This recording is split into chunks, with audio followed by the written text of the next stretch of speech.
கர்த்தருடைய பரிசுத்த நாமத்துக்கு மகிமை உண்டாவதாக. எல்லாம் நல்லா இருக்கீங்களா? கர்த்தர் உங்களை ஆசீர்வதிப்பார். இந்த அருமையான காலை வேளையில ஆஸ்கார் யூடியூப் சேனல் மூலமா உங்களை சந்திப்பதிலே மிக்க மகிழ்ச்சி அடைகிறோம்.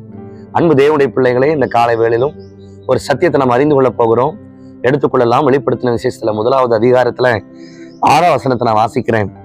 நம்மிடத்தில் அன்பு கூர்ந்து தமது இரத்தத்தினாலே நம்முடைய பாவங்களற நம்மை கழுவி தம்முடைய பிதாவாகிய தேவனுக்கு முன்பாக நம்மை ராஜாக்களும் ஆசாரியர்களும் ஆக்கின அவருக்கு மகிமையும் வல்லமையும் என்றென்றைக்கும் உண்டாயிருப்பதாக. ஆமே. அல்லேலூயா. இந்த அருமையான காலை வேளையில இந்த வசனத்தை நீங்க பாருங்க. நம்மிடத்தில் அன்பு கூர்ந்து நம்முடைய இரத்தத்தை சிந்தி நம்மை விலை கொடுத்து எடுத்து ராஜாக்களாக ஆசாரியராய் கர்த்தர் மாற்றி இருக்கிறார்.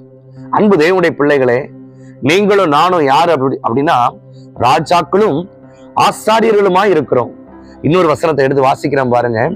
1 பேதுருடைய புத்தகத்தை திருப்பிக் கொள்ளலாம். அதுல வசனம் எப்படி போட்டிருக்கு பாருங்க. நீங்களோ உங்களை அந்தகாரத்தினின்று தம்முடைய ஆச்சரியமான ஒளியிடத்துக்கு வரவழைத்தருடைய புண்ணியங்களை அறிவிக்கும்படிக்கு தெரிந்து கொள்ளப்பட்ட சந்ததியாயும் ராஜரிகமான ஆசாரிய கூட்டமாயும் பரிசுத்த ஜாதியாயும் அவருக்கு சொந்த ஜனமாயும் இருக்கிறீர்கள். இங்க பாருங்க, இங்கேயும் அதே வசனம் வருது பாருங்க. நீங்கள் ராஜரிகமான ஆசாரிய கூட்டமாக இருக்கிறீர்கள். ஆம் தேவனுடைய பிள்ளைகளே, நீங்களும் நானும் எப்படிப்பட்டவர்னா ராஜாக்களாகவும் இருக்கிறோம், ஆசாரியர்களுமாகவும் இருக்கிறோம். ஆமேன். கர்த்தர் அப்படிதான் நம்மளை உருவாக்கி இருக்கிறார், ஆசீர்வதிச்சிருக்கிறார். நல்லா கவனிச்சு பாருங்க. பழைய ஏற்பாட்டின் காலத்துல கர்த்தர் 3 விதமான ஆளுகைகளை கர்த்தர் வைத்திருந்தார்.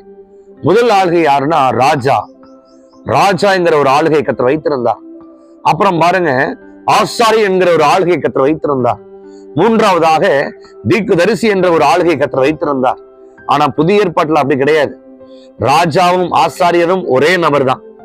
நீங்களும் எமக்குள்ளையும் உங்களுக்குள்ளேயும் எனக்குள்ளேயும் இந்த ராஜாக்குரிய அதிகாரமும் ஆசாரியனுக்குரிய அதிகாரத்தையும் கர்த்தர் கொடுத்திருக்கிறார். ஆம் தேவனுடைய பிள்ளைகளை, எதற்காக இந்த ராஜரிகமான ஆசாரிய கூட்டம்? ஏன் இந்த ராஜாக்களும் ஆசாரியும் ஏன் மாற்றி இருக்கிறார்? நல்லா கவனிச்சு பாருங்க. ராஜாவுடைய வாட்டு எங்க இருக்கிறதோ அங்கே அதிகாரம் இருக்கிறது. எதற்காக கர்த்தர் இந்த அதிகாரம் கொடுத்திருக்கிறார்? நீங்க கவனிச்சு பாருங்க. சிலலாம் ஜெபிக்கும் போது சொல்லுவாங்க பாத்தீங்களா, கர்த்தராகிய இயேசுவின் நாமத்துல ஓடிப்போ, உன்னை துரத்துகிறேன், உன்னை அழிக்கிறேன் சொல்றாங்க பாத்தீங்களா? ஏன் இப்படி அதிகாரமா பேசுறாங்க? அவங்களுக்குள்ள என்ன அபிஷேகம் இருக்கு தெரியுமா? ராஜாக்குரிய அபிஷேகம் இருக்கிறது. சிலர் பாருங்க, கண்ணீரை வடிச்சு ஜெபம் பண்ணுவாங்க. ஆண்டவரேன்னு சொல்லும் பொழுது கண்களை கண்ணீர் வடியும். அவங்களுக்குள்ள என்ன அபிஷேகம் இருக்கு தெரியுமா? ஆசாரியனுக்குரிய அபிஷேகம் இருக்கிறது. பாருங்க, ராஜாவும் ஆசாரியும் நீங்க தான்.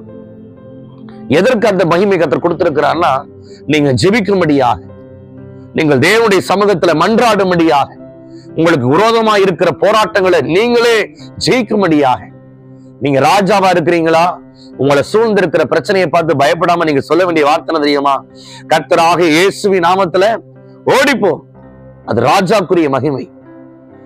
உங்களுக்கு காரியங்களுக்காக, உங்கள் குடும்பங்களுக்காக நீங்கள் மன்றாட வேண்டுமா? நீங்கள் முழங்கால் படிக்கிட்டு ஆண்டவரை பார்த்து ஆண்டவரேன்னு கண்ணீர் வடிங்க. அது ஆசாரியனுக்குரிய அபிஷேகம். ஆசாரியன் பரிந்து பேச வேண்டும்.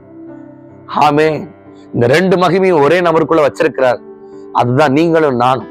இதை பயன்படுத்துறீங்களா? நீங்க பயன்படுத்தி பாருங்கள். கர்த்தர் உங்களை ஆசீர்வதிப்பார், பலப்படுத்துவார். ஜெபிக்கலாம். எங்கள் பரிசுத்தம் நிறைந்த பரலோக பிதாவே, இந்த அருமையான காலை வேளையிலும் சத்தியத்தை கேட்ட எல்லாரையும் கர்த்தர் ஆசீர்வதிக்கும்படியாய் உயர்த்தும்படியாய் நாங்கள் ஜெபிக்கிறோம். உங்களுடைய நாம மாத்திரம் மகிமைப்படுவதாக. இயேசு கிறிஸ்துவின் நாமத்தில் ஜெபிக்கிறோம் பிதாவே. ஆமென். God bless you. கர்த்தர் உங்களை ஆசீர்வதிப்பாராக. ஆமென்.